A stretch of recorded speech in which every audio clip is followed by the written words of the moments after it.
I heard her say it by accident. She didn't know I was still in the room. Stick with me. I didn't react. I stood there, holding my jacket, listening as she laughed with her friends and said she would rather die than marry me. The room felt smaller after that. I walked out without a sound. A month later, I lost my job. She noticed everything then. The way I counted money. The way I spoke less. Her respect thinned out. She started coming home late. New clothes. New silence. I didn't ask. I already knew. She left one morning while I was showering. No note, just space. Weeks later, a wedding invite arrived. Her name, his name. A joke, I think, or a warning. I disappeared. No messages. No updates. I worked. I watched. I learned how money moves and where fear hides. I stayed quiet. Years passed. On her wedding day, I sat in the front row. Clean suit. Calm face. The groom shook hands all morning, unaware his loans were gone, his contracts pulled, his company hollow. She saw me sit down. Her smile froze. The music started. Nothing needed to be said. The marriage ended before it began. The wedding invitation arrived on a Tuesday. No name, just a smiley face. Everyone already knew she left me for him. He had money, loud friends, and a life she wanted to post. I stayed quiet. When the invite came, I understood it wasn't kindness. It was a joke meant to remind me where I stood. I went anyway. The hall was familiar. Too familiar. I had signed the papers for this building 6 months earlier. New ownership, quiet deal. No one noticed me walk in. I wore a plain suit and took a seat near the back. People laughed, clinked glasses, posed for photos. The groom smiled a lot. He didn't know his company loan had been bought. He didn't know the grace period was over. He didn't know the calls would start tomorrow morning. She walked down the aisle glowing. Her eyes passed over me once, then twice, and moved on. I wasn't the man she remembered. During the vows, her phone buzzed. His smile slipped for half a second. Just enough. The music played. The guests cheered. Papers were signed somewhere else, at the same time. The wedding continued. It was already finished. She laughed when she said it. That part stayed with me. Stick with me. I couldn't stop hearing it, even when I left the room. She was smiling at her friends, saying she could never marry me, while hiding secrets I didn't know yet. After that, everything fell apart. I lost my job. Bills piled up. The apartment felt smaller and colder every day. She drifted away quietly, disappearing into a new life with someone richer, someone easier. I sank to the bottom. One-room apartment, old mattress, cold walls. I had nothing but time and thoughts I couldn't share. I stayed awake, night after night, thinking about numbers, patterns, ways to make things work. Slowly, I started building something. A business, data-driven, smart, quiet. It grew while I stayed invisible. Years passed. One morning, she walked into my office. She didn't know me. She smiled, thinking she could charm her way into funding. I listened. I nodded. I typed. The papers were signed, but not hers. She left confused, wondering why. I didn't say a word. She never understood that I had changed everything while she laughed. Unaware of who I had become, I didn't argue. I didn't beg. I just stopped answering. Stick with me. She thought silence meant weakness. It didn't. I walked away, leaving the messages, the calls, the small arguments behind. I vanished from her life without a trace. I went overseas. A city far from her laughter, far from the world that had humiliated me. I found a mentor, a man who didn't care about my past. He taught me discipline, focus, patience. I worked every day, learned every rule, earned every quiet victory. Years passed, and I became someone strong, someone no one could ignore. Then the invitation came. Her wedding. She wanted attention. I wanted nothing except to arrive. The hall was bright, full of noise, and I sat at the front, calm and silent. People shifted, sensing me.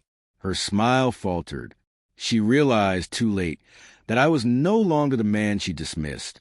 The groom shook my hand. Confident, unaware of the quiet power in that grip. I said nothing. I didn't need to.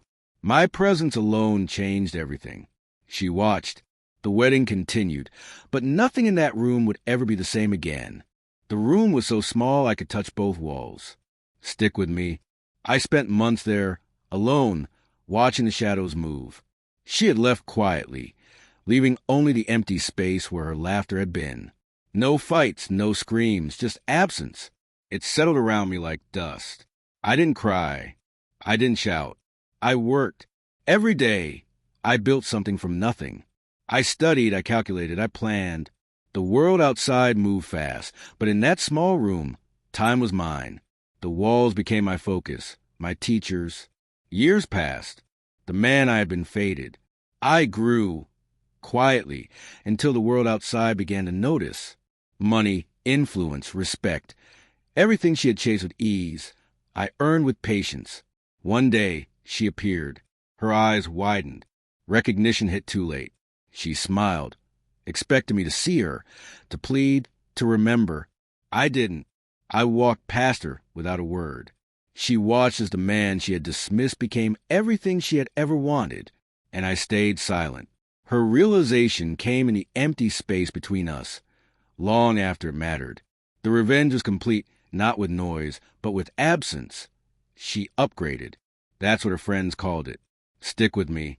She smiled, showed off her new partner, and made sure everyone noticed. I was left in the shadows, watching from the edges, feeling invisible.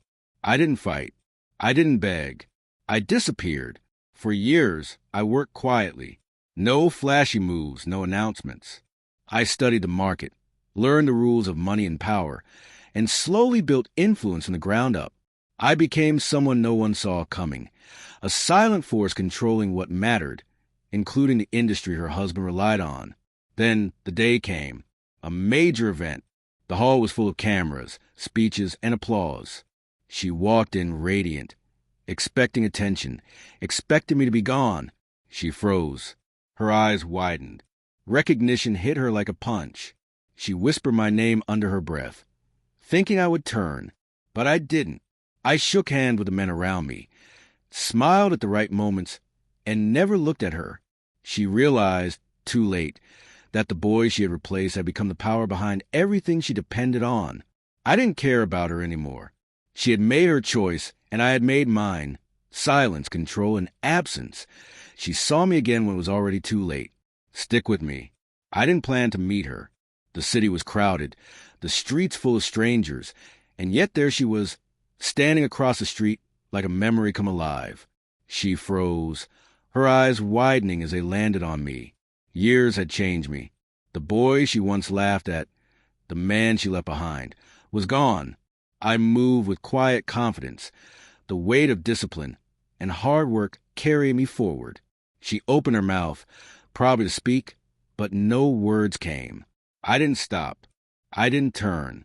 I walked past her, the noise of the city around us, her realization sharp in the air like a cold wind. She watched me go, understanding everything too late. All the plans, all the dreams she had chased meant nothing now. I had become something she could no longer reach, a life she had overlooked while she lived hers. And I kept walking, silent, untouchable, unchanged by her recognition. She stood there, staring, while I disappeared into the crowd. Nothing was said, nothing needed to be. It was already over. He was the first man who didn't ask about my past. Stick with me. No one had ever looked at me like that before. No questions, no judgment, just guidance. I followed him quietly, learning how to move in the world, how to speak, how to command attention without demanding it. He taught me patience, strategy, and the strength of restraint. While she flaunted her life, I built mine slowly. I took every lesson seriously, every opportunity silently. People noticed me, first in whispers, then in nods of respect. I didn't rush. I didn't compete. I just became better, stronger, more visible, not in noise, but in presence. Years later, she appeared at a gathering. She smiled, expecting recognition, expecting attention, but I didn't acknowledge her. She realized too late that the boy she dismissed had become someone important, someone people listened to, someone untouchable by her words or her charms. I never confronted her. I didn't need to. Power doesn't shout. It shows itself in how quietly the world changes around you. She faded into the background, invisible in a room I now own with respect, control, and calm authority. I had won, silently, completely, without ever raising my voice. I learned silence is louder than anger. Stick with me. I didn't shout. I didn't plead. When she laughed at me with her friends, I only watched. The apartment grew smaller with each passing day, shadows stretching across the walls like reminders. I worked quietly. Nights were long. I built, I studied, I planned. Every move I made was careful, unseen, precise. The world outside kept moving, but I stayed patient, shaping my life like a sculptor shaped stone. Years passed. I became someone strong, respected, impossible to ignore. She lived her life, unaware of what I had become. I never called. I never sent messages. I didn't need to. Then she appeared, needing something from me, smiling like the old girl she once was. I listened. I nodded. I refused. Not with anger, not with words, just with stillness, with quiet authority. Her face fell, understanding dawning too late. I turned away. She watched me leave, powerless. Silence had done what yelling, begging, or confrontation never could. Slowly, invisibly, completely, I had won. And she knew it. The quiet was louder than any scream she could have heard. I took a seat in the front row. Stick with me. The hall was bright, full of laughter and music. Flowers lined the aisle. Candles flickered softly. And everyone was waiting for her. She walked in, smiling, glowing, thinking this day would be perfect. She didn't notice me at first. I watched quietly. Every detail of the wedding unfolded before me. The vows, the laughter, the applause, but nothing reached me. I had waited for this moment for years, and now I was here, calm, silent, in plain sight. Her eyes finally landed on me. The smile faltered for a heartbeat, then tried to return. She didn't understand how much had changed, how different I had become. The groom shook my hand, unaware of who I really was. I didn't speak. I didn't move.